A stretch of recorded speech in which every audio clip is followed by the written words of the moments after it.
Te-ai trezit cu un vis, dar ai nevoie de un viitor. În această lume a profundelor schimbări, Universitatea Academiei de Științe a Moldovei își propune să creeze un centru de instruire științifică la cel mai înalt nivel pentru îmbinarea culturii, științei și umanismului.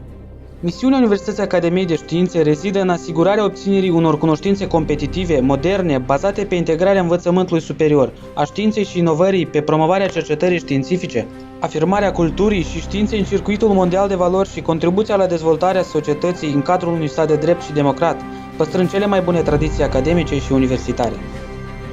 Universitatea Academiei de Științe a Moldovei, împreună cu Liceul Academiei de Științe, Institutele de Cercetare a Academiei, Biblioteca Centrală Andrei Lupan, se asociază în clusterul educațional științific Universe Science, care va concentra resursele materiale și intelectuale disponibile într-o desfășurare a activității de pregătire și perfecționare a cadrelor științifice. Clusterul educațional științific asigură continuitatea procesului de instruire și competitivitatea pregătirii cercetătorilor științifici la nivel european și mondial. Integrarea procesului de învățământ superior cu cercetarea științifică în cadrul universității și a organizațiilor din sfera științei și inovării subordonate Academiei. Coordonarea planurilor de învățământ, programelor curriculare, a specialităților cu necesarul de cadre științifice în organizațiile din sfera științei și inovării.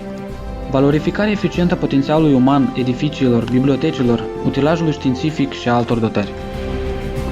Domeniile de instruire și cercetare propuse de Universitatea Academiei de Științe sunt o serie de cursuri generale, fundamentale de specialitate, care în ansamblu vor oferi studentului posibilitatea de liberă alegere a traseului pe care urmează să-l parcurgă în procesul de instruire pentru a obține o specialitate fundamentală sau una integrată.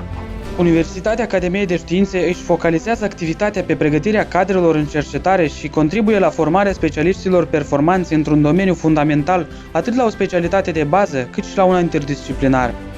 Oferta educațională a universității include cursuri, module, activități educaționale și de cercetare, creând condiții reale de alegere a traseelor educaționale.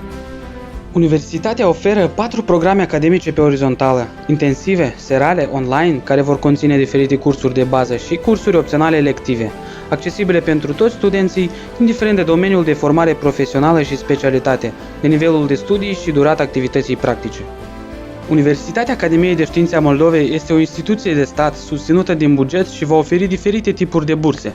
În funcție de reușită academică, studenții vor beneficia de burse ordinare în valoarea burselor acordate de Ministerul Educației și Tineretului și bursa pentru cercetare, care va fi oferită de către colectivele de cercetare din instituțiile academice interesate în pregătirea cadrelor. Universitatea Academiei de Științe va fi o universitate cu contingent numeric redus, dar prietenos, cu un campus compact, amplasat în incinta orășelului academic, oferind studenților săli de clasă spațioase, laboratoare performante, cămin, bibliotecă, acces la internet, cantină. Universitatea Academiei de Științe include clădirea blocului central, unde vor fi amplasate organele de conducere ale universității și structurile de instruire, blocul de studii pentru ciclul 1 cu săli de clasă pentru lecții și seminare, casa studenților cu destinația activităților extracurriculare ale tineretului studios. Universitatea Academiei de Științe a Moldovei aduce 10 argumente importante pentru a face studii anume aici.